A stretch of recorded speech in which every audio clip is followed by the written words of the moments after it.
Good morning, Dan and Amy. So, Amy, former Mexican President Vicente Fox has had kind of an interesting running relationship?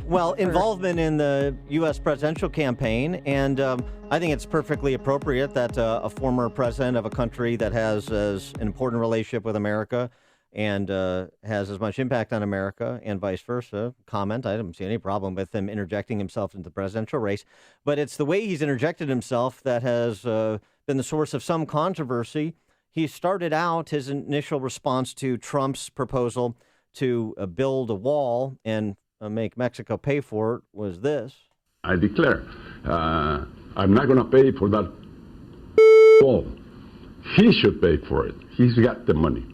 Are you afraid that he's going to be the next president of the United States? What would that mean? What would that mean for Mexico? No, not at all. Democracy cannot take us to crazy people that doesn't know what's going on in the world today.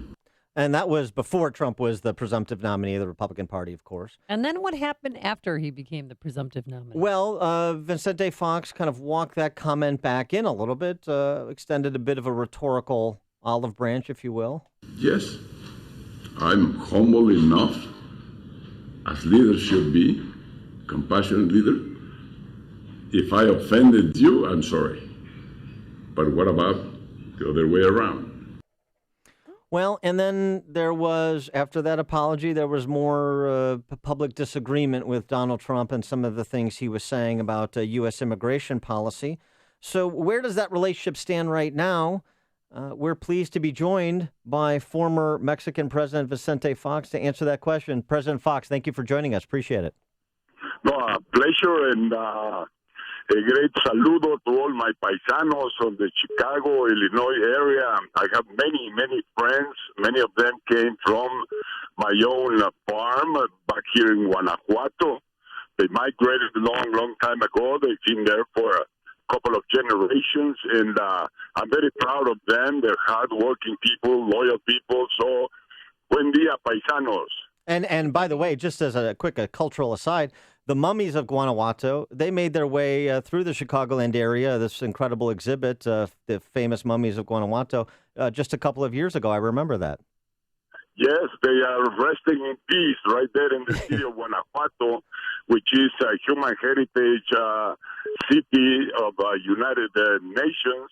And it's a beautiful town, an old mining town that has underground streets that used to be the tunnels of the mines. Beautiful place to visit, as well as San Miguel de Allende, and of course San Cristobal, where the first presidential library outside of the United States is located. This is the farm where my grandfather came as a migrant back in 1895. Without a penny in his pocket, he came looking for his American dream, and he found it here in Mexico, and now we've been there for 5 generations, and there is where the presidential library is. Well, President Fox, your grandfather you're referencing, he's from Cincinnati. You went to Campion High School in Wisconsin for a year, where I understand you learned English. So those are 2 swing states in the presidential election, Ohio and Wisconsin. I'm wondering if maybe there's the possibility that you'll have a Trump Vicente Fox ticket. Well, I was listening about your wondering around why a former president gets so involved in this process. One of the reasons is precisely that. I'm, in a way, half American. Half of what you see in my body is American blood coming from Cincinnati, Ohio. Number 2, because the seat of the President of the United States in the White House has such an enormous power around the world, has the obligation and the commitment of leadership around the world. So really, U.S. citizens are not only electing the president of the nation, they're also electing the leader of the world, of the free world, of the democratic world, the leader not only to promote economic development and reduce poverty, share income, but the leader of peace, of harmony. And that's why the United States gets so much involved in foreign affairs. And it's because of that power that seat has got. And that's why I get so much involved, especially when when I'm really worried about what might happen if some of the policies proposed by Trump would be in the White House. That would be a great danger and warning to the rest of the world. Well, I go around the world doing conferences. I belong to the Club de Madrid, where 95 former presidents and former prime ministers, including President Clinton, belong. That's a community of leaders that we promote peace and harmony around the world, that promote economic development, harmony, and all of us have the same feeling. This cannot happen on the country that has the responsibility of leading the world. President Fox. Yes. Hi. Thank you so much. Buenos dias. It's an honor to have you on the program. And you had said recently, and gone back and forth about your position on Donald Trump, but he did say if he build the wall, he's going to make the Mexican people pay for it. I don't personally think that that's going to happen. I don't know how many people believe him, but do you think Donald Trump is racist? Do you believe Donald Trump hates Mexicans? Well, that's totally inconsistent. You see, he cannot do that. Even if he is saying that he would, he cannot do it. How can you oblige a nation? How can you oblige 120 million Mexicans? How can you oblige a foreign government to pay for a wall that is going to be built within the United States? That wall is going to be paid by those who are listening to me. It's a stupid wall. It has no reason to be built. It doesn't serve any good purpose because the wall is being there, and things happen, and we have such a strong relationship that over 1 million people cross that border every day, and about half of that million is Americans that come to Mexico to work, that come to the border to do business, and the other half is Mexicans. They go to the other side, either to school or they go to the U.S. side for other purposes. It's a common border that we share. We share the problems and the challenges, as well as we share the opportunities that border builds to two countries that have decided long ago to be friends, to be partners through NAFTA, and NAFTA has been the best tool for economic development of both of our nations. Well, because that's why. Yes. Well, let me ask you this then. Why is it that so many Mexican nationals are fleeing Mexico to come to the United States, and what does that say about the situation in Mexico? Well, of course, my grandfather, an American citizen, migrated to Mexico. So migration is a two-way street. And it's the opportunity that many people around the world have to improve their conditions, have to improve their income and their quality of life. It's an issue that is all over the world. Now, migration flows have to be controlled, has to have order. They have to be legal. So I'm not for open borders. I'm for well-structured framework to administrate that flow. That I can think about the other over 100,000 U.S. American citizens work in Mexico, have migrated to Mexico to work, or have migrated to Mexico to live. So today the world is flat.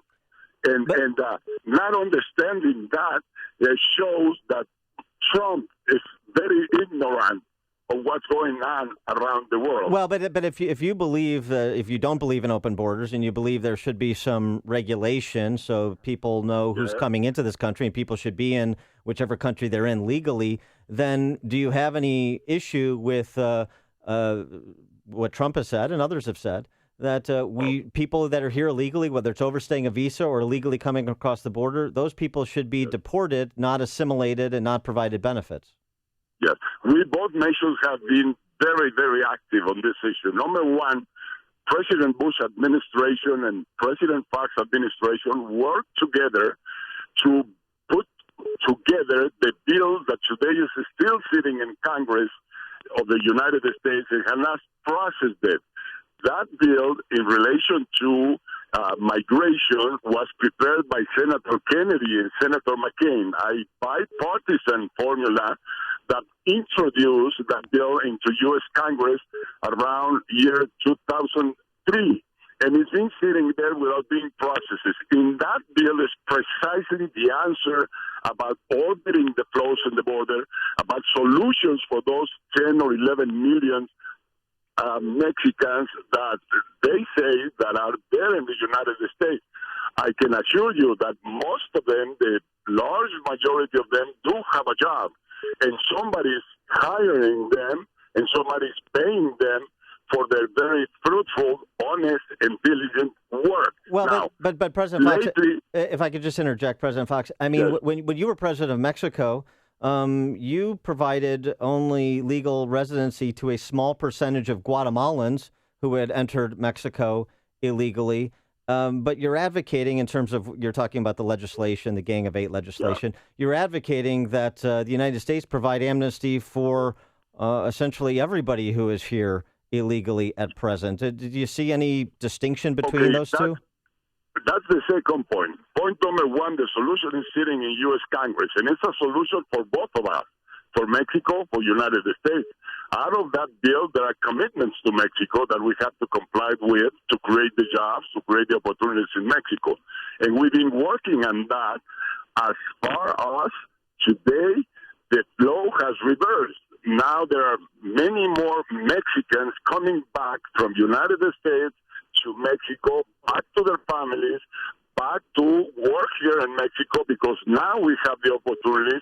Mexican economy is performing extremely well. But then you have Central America. The big flow today of migrants coming to North America, coming to United States, comes from Central America, and they come through Mexico.